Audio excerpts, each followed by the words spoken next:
Welcome back to another episode of the Scale Smart podcast. I'm your host, Jacob, and also the founder of NetScale Growth.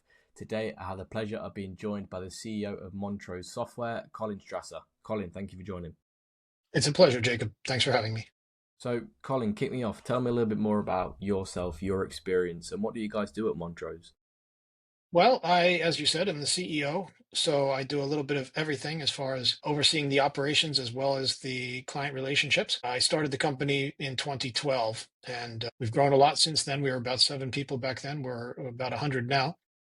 And basically, what we do is we service enterprise clients with all of their software development needs, whether it's capital markets, like banks like the Royal Bank of Canada, others, or hospitals where we build the bedside tablets, or we work on their AI projects to warn diabetes patients if their blood sugar spikes. We do a variety of software development in a variety of domains. We work with startups, we work with enterprises, we do a variety of technologies. We're not specialists in the sense of focusing only on one particular area of tech. We believe that as craftsmen, we have to have the full toolbox.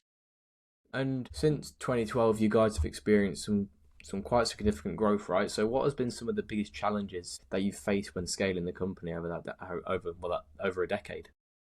There's a couple of challenges. One is the obvious challenge, of course, is getting enough client work to support that growth. So sales, effectively. Building the relationships that we have has been a key component of that, where you take an existing relationship and you spread your wings a little bit, especially with an enterprise where there could be potentially global expansion, different countries, different managers, different departments, et cetera. We really have done that pretty well in recent years. And then, of course, there's external growth where you add clients, add domains, things like that. The healthcare area that we're now doing very well in was a strategic expansion for us back in 2018, 19, and 20, just prior to the pandemic, ironically, because we wanted to sort of be in an area that was less prone to the vagaries of the business cycle than capital markets, where we specialized in the past, and we were much smaller.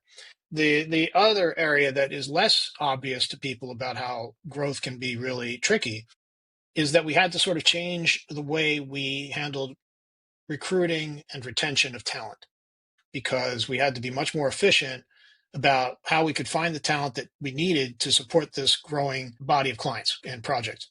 So where in the past, for example, we had a process that was very good for a smaller company where everyone had to interview every candidate and everyone had to have a vote on every new candidate, and it had to be unanimous. That worked up to a point, but obviously it didn't scale once you got past that point, because having all of 100 people interview every candidate and all of 100 unanimous on whether it was a yes or no, it was not tenable. So we had to really revamp how we did recruiting. And then as far as retention goes, we've introduced profit shares and other models like that bring everybody sort of into the fold as far as seeing the bigger picture of where they fit in the overall company's success. It's great to hear. Sounds like you guys have had the challenges, overcome them, and built new things for yourself. So really well done for that. And as well, the custom software development market is becoming quite competitive, to say. There's a lot of new companies coming up. So how do you guys at Montrose differentiate yourself to attract and retain clients, especially within like fintech and healthcare, where that precision and compliance are really critical? I'd say the biggest is in reputation, basically. We have never competed on price per se, although we do have an offshore development emphasis in Poland. The expertise was always the focal point of our differentiation.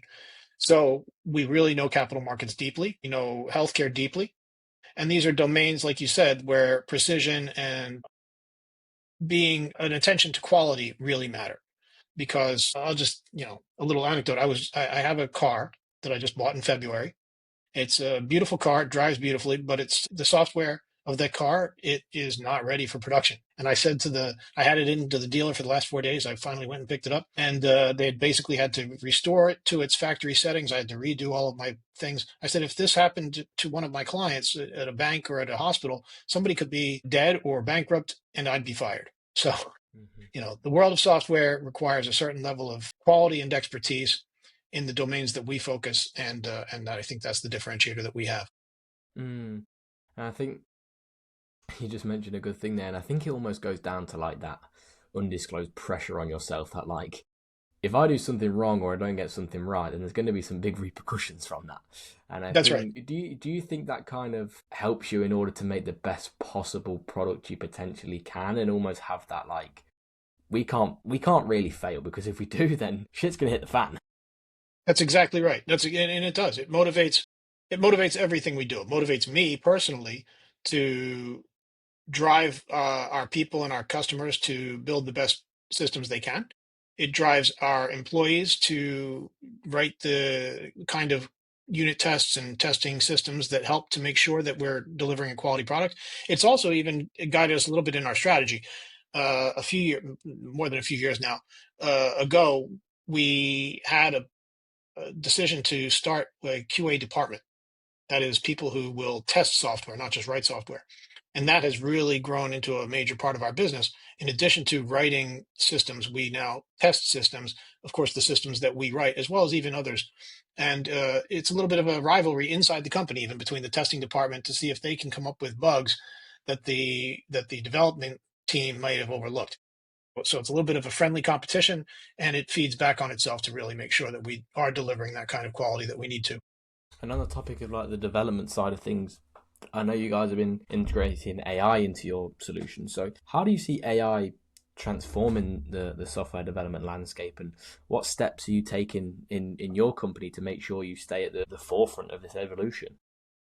Yeah, absolutely. AI is a game changer. It's probably one of the few really transformative technologies that has affected development and programming in the last 40 years. I'll say the other big one was Excel and spreadsheets, where business people could really build their own applications. All the other sort of approaches that people have had over the years of, we'll do rapid application development or visual development or robotic process automation, all these others, they sort of come and go, or come in under a new brand. Whereas AI, I think, really is transformative.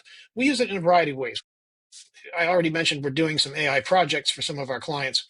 For example, the one where diabetes patients, their glucose monitors that are sort of embedded on their arms Mm. are regularly reporting their glucose levels to their provider, and we help them to put into place a model that takes in all of that data, normalizes it, make sure it's clean, make sure it's coming in regularly. But where it spots an anomaly, either data that's coming in out of whack or maybe not coming in when it's expected to, the AI immediately generates an alert either to the provider or to the patient or both. That can go out by a SMS, or it can go out via email, or by a phone call.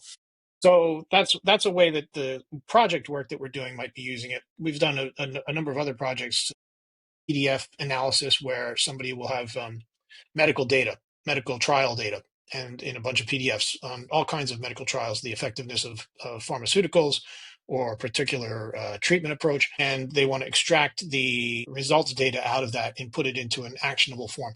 We've done those kinds of projects as well.